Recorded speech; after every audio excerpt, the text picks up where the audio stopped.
गरीबी में कोई इज्जत नहीं होती। मैं एक अमीर आदमी हूँ और मैं गरीब आदमी था और मैं दोबारा कभी गरीब नहीं होना चाहता। पूरी दुनिया में जब तक हॉस्पिटलों को डॉक्टर्स और नर्स चला रहे थे, जब तक हॉस्पिटल्स को डॉक्टर और नर्स चला रहे थे, तब तक हॉस्पिटल नहीं चल रहे थे। जैसे ही मैनेजमेंट वाले लोग आकर बोले डॉक्टर्स को और नर्सेज को पीछे जाओ, फ्रंट डेस्क पे हम रहेंगे। कौन? न सुई लगाना जानते, न इंजेक्शन भरना जानते, लेकिन हॉस्पिटल चलाना हम जानते। अनपढ़ सनपढ़ भी बैठा होगा तो उसको ये समझ में आ रहा होगा, अरे कि भाई डॉक्टर इलाज कर सकता है, धंधा नहीं कर सकता। धंधा धंधे वाला करता है, वो लीडर है जो स्केल करता है। लोग कहते हैं गरीब आदमी ज्यादा मेहनत करता है। अगर मेहनत समीर बनना होता तो कोई बन जाता। अरे नलायक गरीब आदमी गलत जगह मेहनत कर रहा है। मेहनत कहां कर रहे हैं ये इंपॉर्टेंट है, सिर्फ मेहनत इंपॉर्टेंट नहीं है। मैं जिस दुनिया में मेहनत कर रहा हूं उस दुनिया की संभावना कहां पे है। तो पहली चीज, क्यों नहीं बनते गरीब अमीर मेहनत करने के बाद भी? क्योंकि वो गलत जगह मेहनत कर रहे हैं, यानी platform is not right. Second, वो मेहनत जब कर रहे होते हैं तो उसमें वो कोई आनंद नहीं लेते। वो उस मेहनत से बहुत परेशान होते हैं, रात में पीना पड़ता है तब सो पाते। समझ रहे हैं मेरी बात? थक जाता गरीब आदमी। गरीब कौन है? जो काम करके थक जाए। अगर आपका काम आपको थका देता है यानी आप गरीब आदमी हैं। जिस दिन आपको अपने काम से ऊर्जा मिलने लगे आप समझ जाइएगा आप अमीर आदमी है, राइट? जब काम ऊर्जान्वित करने लगे। सिकंदर जिस राज्य को जीतना चाहता था, हमेशा अपने जहाजों को समुद्र के किनारे खड़ा करता, सारी सेना को उतारता कि इस राज्य को जीतना है ना, कि हाँ जीतना है। सबसे पहले उन 5 जहाज से जिससे आता था उसको बॉम्ब से उड़ाता था। इसलिए सिकंदर के आगे महान शब्द सिर्फ इस घटना से लग गया कि इस धरती पे कुछ लोग ऐसे हैं जो होने वाली घटना पे इतना यकीन करते हैं कि हार से बचने का तो खेल ही नहीं है। जहाज को उड़ाने का मतलब समझ रहे हो? जीतने के अलावा तुझे मरना होगा, वापस जाने का कोई तरीका नहीं। एक बहुत अच्छा खाना नहीं बना सकता, पर फिर भी वो उस रेस्टोरेंट में काम कर रहे शेफ से ज्यादा पैसा बनाता है।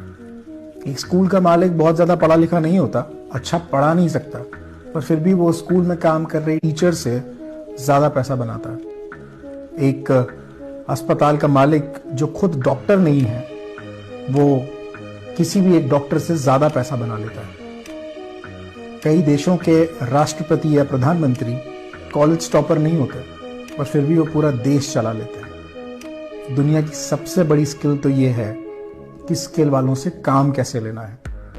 यदि हम में कोई स्किल नहीं है, पर हमें सिर्फ ये स्किल है कि हम स्किल वालों से काम कैसे ले सकते हैं, तो हम दुनिया जीत सकते हैं। जब कुछ बातें समझ जाओ तो अपने तक रखो। कब तक? जब तक पावर में ना आ जाओ। पावर में आ जाओ फिर बोलो। एक हाथ में तलवार ले लो फिर बोलो कि हम भाई हैं। किसी ने कहा नहीं है, डाल दो। ऐसे मत बोलो, ऐसे सुनो। जब तुम पावर में नहीं, सुनो, सर झुका लो, सुनो, विरोध मत करो, किसी को समझाओ मत। भगवान कृष्ण दुर्योधन को नहीं समझा पाए, तुम भगवान से बड़े हो। मोहम्मद साहब अपने चच्चा को नहीं समझा पाए, अबू तालिब साहब को। आप क्यों समझाते हो? गाय दूध देती है? Yes no? नो, गाय दूध नहीं देती, गाय का दूध निकालना पड़ता है। ये पुराना पैटर्न है भाई। ऐसे ही कामयाबी सफलता अपने आप नहीं मिलती है, वो भी निकालनी पड़ती है। तो ये लाइफ में कुछ पाने के लिए हमारे को कुछ खोना पड़ता है। Would you agree with me? Yes no? No, कुछ पाने के लिए कुछ करना पड़ता है, खोना नहीं पड़ता है। तो ये हमारे बड़े पुराने पैटर्न है जी, क्योंकि डर के आगे नहीं होती है जीत, डर के आगे दर्द होता है। उसके बाद सीखे तो फिर जीत होती है। पर चक्कर क्या है, हमारे पुराने पैटर्न बड़े सारे बने हुए हैं, और वही पुराने पैटर्न के चक्कर में कि जितनी चादर उतना पैर पसारो। क्यों पसारो? डबल बेड की चादर लाओ, नई चादर लाओ, पैर बाहर निकालो, आगे बढ़ो। So we got to break those patterns. आगे निकलिए, बेटर बिलीफ डेवलप करिए, आसपास अच्छे लोगों की संगत रखिए, पैटर्न्स को बदलेंगे, चीजें बदलेंगे। एक छोटे बच्चे ने अपने दादा से पूछा, दादाजी मैं सक्सेस होना चाहता हूँ। तो दादाजी बोला, बेटा एक काम कर, तो पेड़ खरीद के ले आ। तो दादाजी ने बोला, बेटा एक पेड़ अपने घर में लगा दे और एक पेड़ अपना रोड पे बाहर लगा दे। बेटा ये बड़ा, चल उनको देख के आते हैं। घर के अंदर जो पौधा था वो पेड़ बन गया। तो दूसरे कहा बच्चे ने, देखा दादाजी, मैंने कहा था ना ये पेड़ बनेगा। अब जब बाहर वाला देखा तो उसकी बड़ी बड़ी टहनी विशाल वृक्ष बन गया, लोग उसके नीचे सो रहे हैं, क्योंकि उसकी कोई सीमा नहीं थी, असीमित था। तो दादा ने उस बच्चे को बताया, बेटा ये पेड़ नहीं रहा क्योंकि ये घर में था, इसको बढ़ने की जगह नहीं थी, इसकी टहनियां काट दी जाती थी, ये कंफर्ट जोन में था, इसे उतनी धूप, उतनी सर्दी, उतनी बरसात नहीं मिलती थी। अगर वृक्ष बनना है तो लड़, खतरों से लड़, और वो खतरों से लड़ा, पहाड़ रहा, कोई उखाड़ सकता था, कोई बेकार कर सकता था, गर्मी खत्म कर सकती थी। अगर वृक्ष बनना है तो बाहरी दुनिया से लड़ो, अनकंफर्ट हो जाओ, गांव छोड़ दो, गलियां छोड़ दो, मोहल्ले छोड़ दो। अगर दुनिया पे राज करना है तो दुनिया घूमना शुरू करो, वृक्ष बनो, आसमान तक तुम्हारी कोई सीमा नहीं है। वो लोग बोलते हैं ना कि वो जितनी चादर हो उतनी पैर फैलाना चाहिए।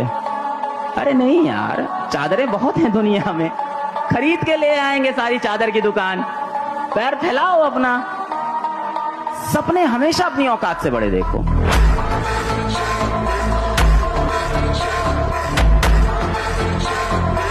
अरे जेब खाली हो तभी तो सपने देखने चाहिए, तभी तो जेब भर जाने के बाद उन सपनों को सच किया जा सकता है मेरे भाई। हारने का डर और जीतने की उम्मीद, इन दोनों के बीच जो एक टेंशन वाला वक्त होता है ना, कमाल का होता है।